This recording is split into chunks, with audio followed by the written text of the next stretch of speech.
बालेश्वर रे ओडिया चलचित्र छकी सुनर म्यूजिक लॉन्च उत्सव रे एक अभावनीय घटना घटीथिला।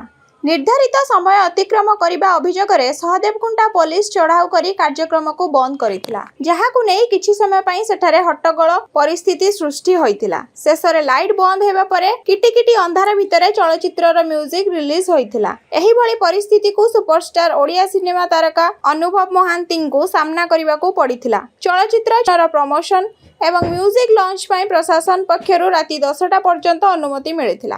मात्र निर्धारित समय सरिबा परे मध्य उच्च शब्द रे साउंड बाजुथिला सेठारे। तेबे स्थानीय लोकंक अभियोग को नहीं सहदेवकुंटा पुलिस तुरंत घटनास्थल रे पहुंची एहाको बंद करने को निर्देश देथिला। आयोजक कमिटी अधिक समय पई पुलिस को अनुरोध करथिले सुधा आईन अनुसार कोनोसी अनुमति मिलि नथिला। सेतेबेलकू पुलिस लाइट साउंड बंद करी स्टेज को अंधार करि सारथिला। समस्या नहीं एटा टिके टाइम जोटा तर किछि समय एक्सीड हे जातला सेटा मैं आसी एटा कंट्रोल करूछु देखुछु कोन हेज कोन सर केते समय पर्यंत चली रहतला केते समय 10 pm।